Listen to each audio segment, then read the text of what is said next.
Il est remarquable que Macron lui-même explique sa rhétorique comme une volonté de créer une forme d'ambiguïté stratégique pour la Russie. Nous devons le décevoir. Pour nous, la situation est tout à fait claire. Nous avons fait notre choix depuis longtemps. Si les troupes françaises se montrent sur la zone de conflit, elles deviendront inévitablement des cibles pour les forces armées russes. Catherine, chaque jour qui passe, une nouvelle menace. C'était Peskov hier. Vous aviez aussi, je crois, le ministre des Affaires étrangères, Lavrov, son chef, oui.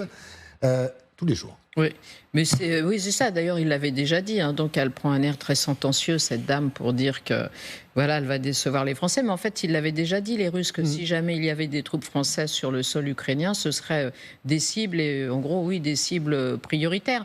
Mais c'est ce qu'ils ont fait aussi vis-à-vis des Britanniques hier ou avant-hier. Ils ont dit que c'était non seulement des cibles, mais qu'ils pourraient aussi frapper les Britanniques au-delà de l'Ukraine. Donc, c'est un autre degré, c'est-à-dire qu'il pourrait, si jamais des armes livrées par les Britanniques frappaient la Russie se réservait le droit d'aller frapper des représentations britanniques partout dans le monde. Au-delà de l'Ukraine. Donc, on voit bien, et puis le rappel à la menace nucléaire aussi qu'on a eu ces dernières heures de la part de la Russie. On voit bien que depuis que Emmanuel Macron a parlé de la possibilité d'envoyer des troupes au sol, alors que la Russie, pour l'instant, gagne du terrain. Elle a encore pris 2 villages là aujourd'hui. Alors évidemment, c'est microscopique. Ils n'ont pas pris Kharkiv et Kiev, les Russes. Mais en tout cas, ils étaient jusqu'à maintenant, jusqu'à ce qu'on parle de cette possibilité effectivement d'envoyer des troupes au sol, ils étaient dans une dynamique qui leur était très favorable et ils ne voyaient pas d'obstacle puisque en plus il y avait les 61 milliards de dollars qui étaient bloqués aux États-Unis.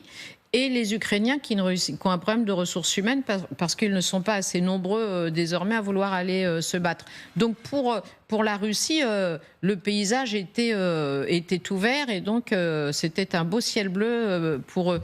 Là, effectivement, à partir du moment où on leur dit qu'on ne les laissera pas faire, si jamais... Alors le président Macron a dit que c'était s'il perçait vraiment le front et si les Ukrainiens en faisaient la demande.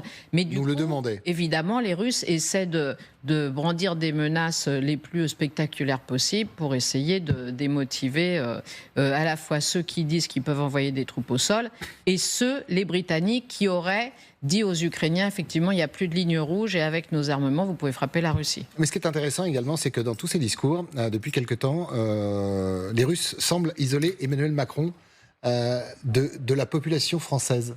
Je ne sais pas si vous avez remarqué, mais comme pour les Britanniques, il y a les Britanniques, il y a Cameron, il y a les Français, il y a Macron. Donc voilà, et nous on a des élections bientôt, on est bien d'accord. Il faut dire qu'il y a des contradictions quand même frappantes. On peut être, moi je suis assez halluciné par ce qui se passe depuis 24 heures.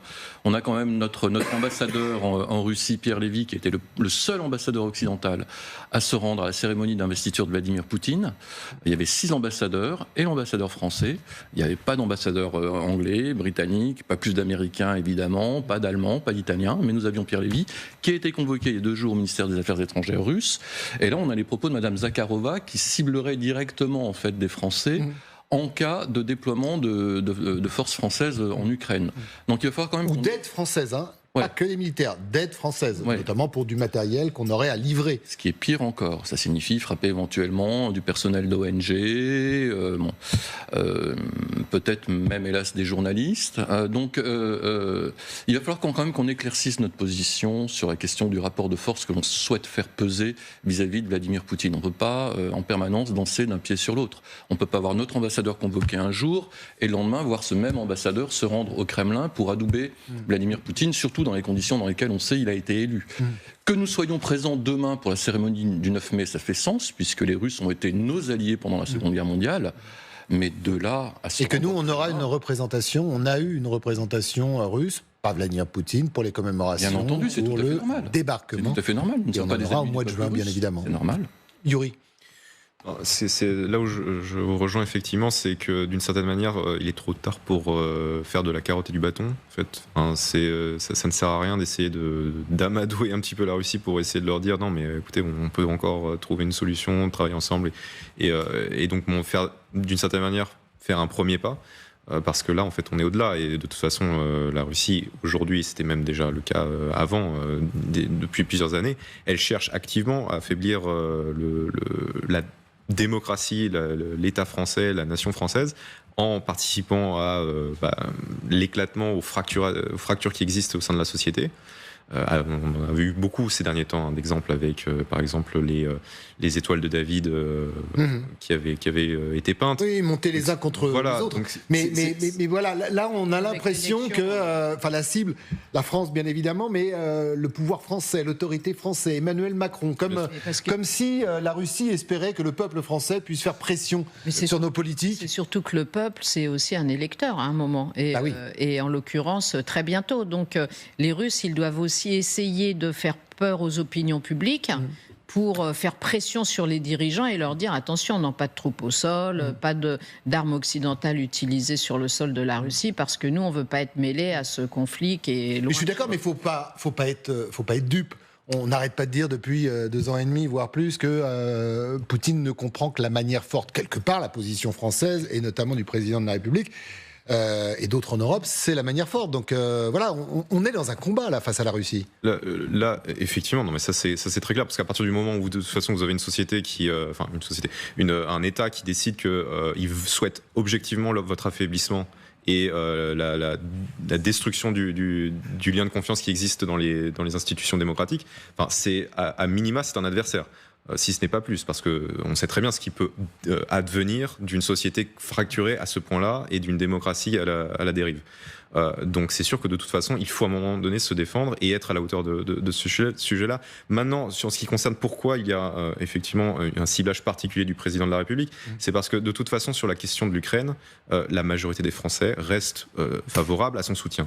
Maintenant, sur la question effectivement du président, il y a beaucoup plus de marge de manœuvre en termes de critiques sur d'autres questions qui n'ont rien à voir d'ailleurs avec l'Ukraine. Donc c'est peut-être là où les Russes essayent de capitaliser en affaiblissant, en essayant d'affaiblir la position du président.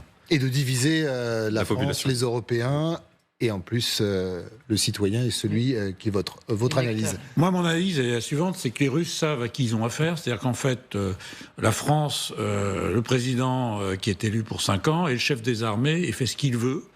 Et donc ça, ils le savent bien. Et si le président Macron a envie d'envoyer des soldats sur le terrain en Ukraine, comme il l'a fait ou ailleurs, et c'est lui seul qui prend la décision.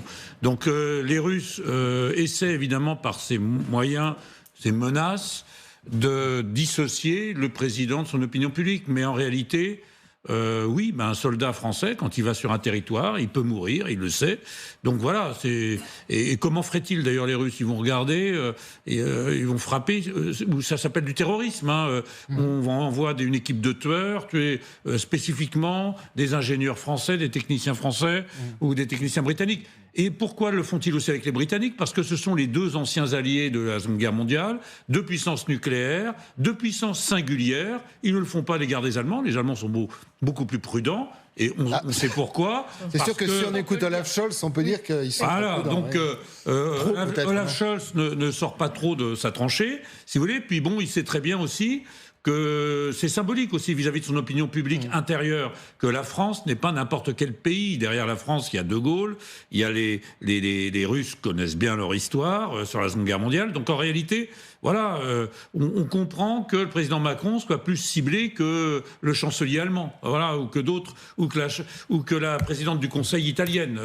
Voilà, donc oui, certes, mais à la limite, c'est un honneur d'être ciblé par.